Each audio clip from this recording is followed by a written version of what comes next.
Bonjour lumineuse Luciole, j'espère que vous allez bien, c'est Lucie et bienvenue dans un nouvel épisode de Patouille Thérapie.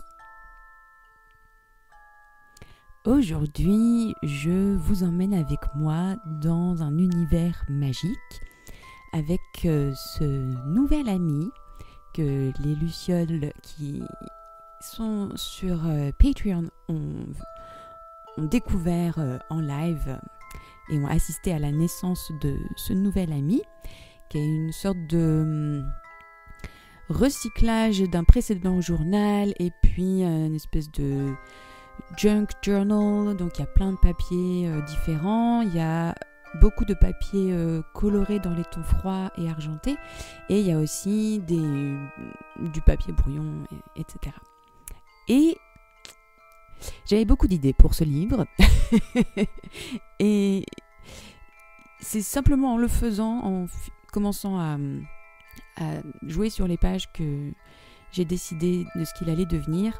Donc, au début, je me disais que je voulais faire un livre dédié à mon alter ego, et mon alter ego, c'est Lucie Driel. Et j'avais commencé à écrire une histoire, à poser le contexte, l'univers, l'arbre généalogique, tout ça. Et puis en fait, je me suis dit, non mais c'est bon, je m'appelle pas Tolkien et je vais jamais réussir à créer un univers aussi beau. Et voilà, il faut que j'accepte que je ne suis pas Tolkien et que il a déjà tout fait pour moi. Donc j'ai juste pas besoin de réécrire mon histoire, je vais juste utiliser ce qui existe déjà. Donc, ce livre, qui va quand même s'appeler le livre de Lucie Driel, eh bien, ça va commencer tout simplement par un recueil de poèmes. J'avais envie de compiler les citations et les poèmes que je préférais du Seigneur des Anneaux. Et une fois que je serai habituée peut-être à recopier de la poésie, eh ben, l'idée, ce serait que plus tard, sans me mettre la pression, peut-être j'écrirais ma propre poésie elfique.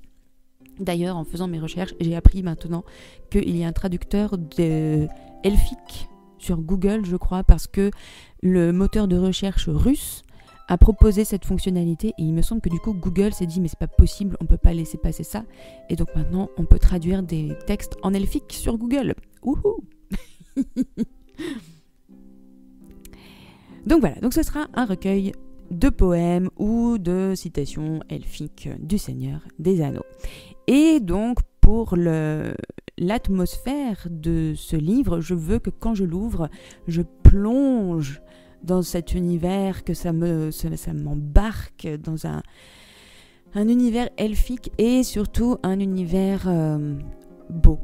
En fait, je veux que ce soit la visualisation de mon idéal à l'intérieur de ma tête et je veux que ça se transpose dans la matière avec ce livre. Donc du coup, j'ai fait des petites collectes de choses que je vais insérer dans ce livre. Donc là, vous m'avez vu montrer des papiers, des illustrations. Et là, c'est une superbe image que m'a envoyé Jean-Louis. Merci beaucoup, après avoir lu Le Seigneur des Anneaux sur mes conseils. Donc, et bien sûr que ça va arriver, ça va se mettre dans mon livre. Ça, c'était une illustration qui était dans le grand livre de la Balance. Donc, c'est une illustration qui représente Vénus, je crois, mais je trouvais qu'elle était très elfique. Et puis là, j'ai des pages médiévales que je trouvais étaient plutôt bien dans le thème. Donc voilà, première page, c'est très simple, je colle tout simplement l'illustration. Je m'étais amusée un petit peu au début à ajouter 2-3 petites choses toutes simples. Ce petit doily qui va me servir à décorer les coins, on l'a fait ensemble dans une vidéo il y a un petit moment déjà, j'essaierai de vous la retrouver. Et donc là, je vais tout simplement créer une page avec des dessins que j'ai fait moi-même. Et donc le portrait de la femme, c'est une sorte en fait d'autoportrait de moi que j'ai fait à partir d'une photo. Et alors j'adore faire ce genre de truc parce que bon, je suis pas une grande dessinatrice ni encore moins une portraitiste, mais dessiner à partir des photos, c'est plus facile qu'à partir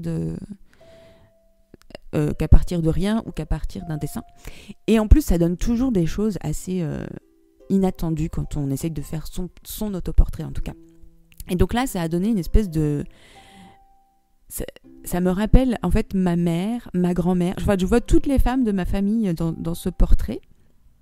Et aussi Cate Blanchett et Galadriel. Donc il y a des problèmes au niveau des proportions et tout, mais j'aime vraiment beaucoup ce portrait néanmoins. Et puis voilà, je décore avec des petits papillons de nuit, des fleurs, et puis pour le fond, j'ai fait des splashes, du pochoir, et puis voilà. Et voilà. Et pour travailler sur le thème en fait de ce livre, que je vais essayer de maintenir tout au long du livre, hein, même si je suis pas sûre que j'y arrive, hein, mais c'est en tout cas une ligne directrice que je vais essayer, c'est d'être toujours en rapport avec la lune et du coup les couleurs lunaires, froides ou argentées, parce que les elfes, c'est la lumière de la lune, voilà. Et ça, j'aime beaucoup. C'est peut-être pour ça que je les aime autant, c'est parce que c'est vraiment une magie lunaire, donc c'est très féminin, c'est très doux, c'est très discret, voilà, c'est ce que j'aime. Et donc là, au début j'étais partie pour découper l'enluminure, et je me suis dit mais en fait je vais pas faire ça, je vais tout simplement dessiner et m'inspirer de ce que je vois sur l'image imprimée là, de cette enluminure. Donc en fait c'est pas si compliqué, ça donne l'impression qu'il y en a plein partout, mais en fait c'est, encore une fois, j'en avais déjà parlé pendant la vidéo des lettrines, c'est des petits doodles, donc avec des volutes et puis beaucoup d'éléments floraux et des petits points, et voilà. Et donc pour les feuilles, j'ai pris le motif de la feuille de laurienne, évidemment, et en guise de couleur, voilà, j'ai utilisé des stylos à paillettes dans les tons violets. Et là, ce que vous ne m'avez pas vu faire, c'est j'ai recouvert l'illustration de Molly Roberts avec une peinture acrylique pétrole, et j'ai recouvert d'argenté. Et là, ce que je vais faire, donc ce que je suis en train d'essayer de faire, c'est un fond un peu rouille. J'adore faire ces fonds comme ça avec un sopalin un peu sec et puis tapoter. Et vous mélangez du turquoise avec du cuivre et ça vous donne un effet rouille ou un peu steampunk. Donc j'aime vraiment beaucoup. Et donc là je me fais une galaxie avec de la lumière dorée. De la peinture dorée. Et pendant que ça sèche, j'avais fait des petits dessins tout rapidement. Donc un sablier... entouré d'arbres, et puis une petite illustration de la lune et du soleil. Et je voulais faire des illustrations qui ressemblent à des gravures ou des lithographies qu'on retrouve un peu comme... non, c'était pas ça, pas dans le début du livre, mais comme les peintures de forêt par exemple. Enfin les gravures de Gustave... c'est pas Forêt, à chaque fois je les confonds. Gustave Doré et Gabriel Fauré, voilà.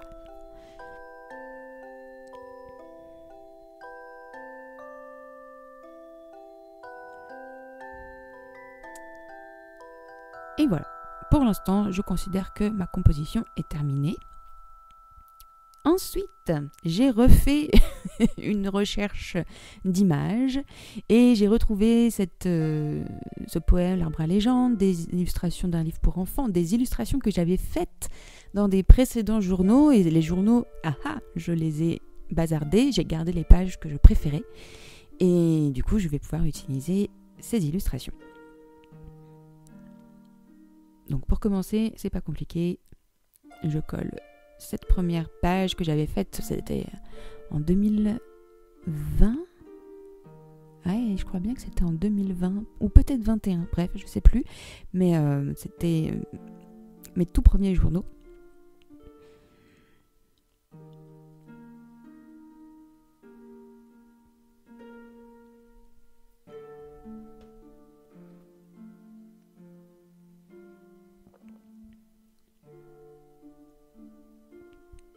Et voilà, pour cette page. Et là, je ne sais plus très bien ce que je vais faire, mais voilà, je continue à décorer.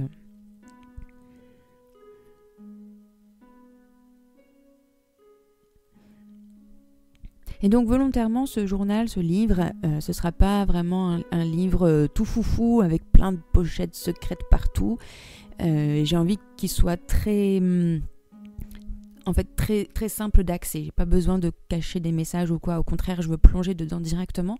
Donc les pages sont juste des pages. Il n'y a pas de pochette, pas de dépliant, pas de choses comme je peux faire dans mes autres journaux. Voilà, on arrive à la dernière double page que je vais faire avec vous. Donc j'ai déjà préparé quelques éléments.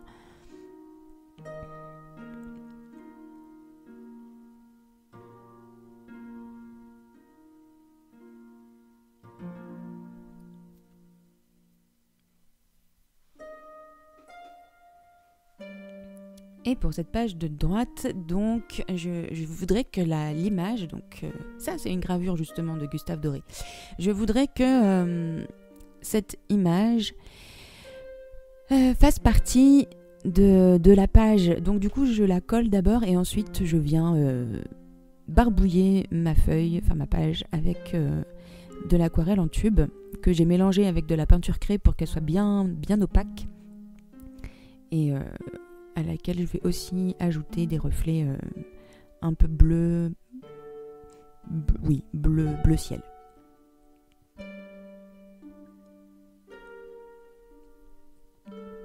En attendant que ça sèche, je vais donc ancrer un peu les bords du poème pour qu'il soit un peu plus mis en valeur et que ça le fasse mieux ressortir. Et puis, comme je ne savais pas vraiment quoi faire, je fais des gouttelettes, évidemment.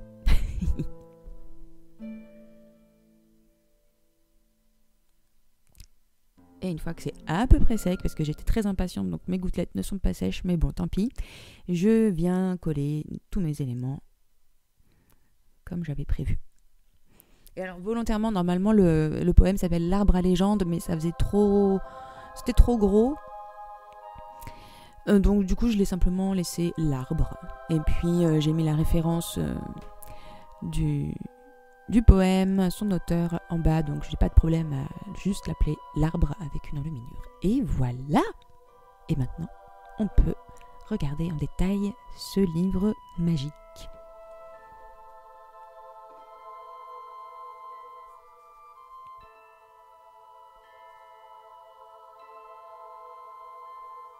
Donc voilà, j'ai écrit dans les espaces ce que j'avais envie d'écrire. Et donc j'ai tout écrit au stylo Uniball argenté. Et j'aime bien le fait que ce soit pas complètement facilement lisible. Ça dépend des pages. Là sur le noir c'est très lisible. Mais sur la page précédente, il faut faire jouer un petit peu la lumière pour comprendre ce qu'il y a décrit. Et ça me rappelle les runes qui sont écrites... en lumière de lune en fait. Enfin qui se reflète que à la lumière de la lune. Voilà. C'est pas de la lumière, en plus c'est la lueur. Je vais pas y arriver. Bref, j'espère que vous avez compris ce que j'essaie de vous raconter.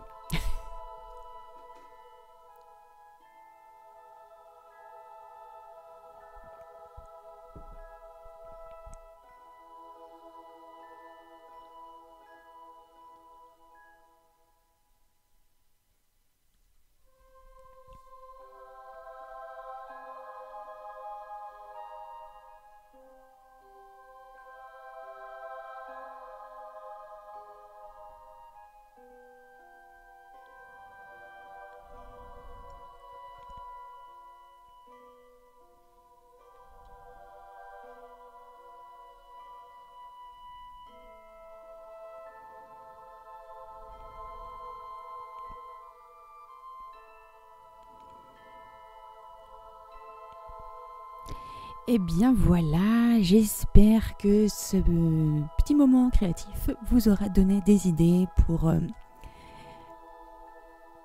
mettre en valeur vos propres univers, pour décorer vos journaux. Voilà.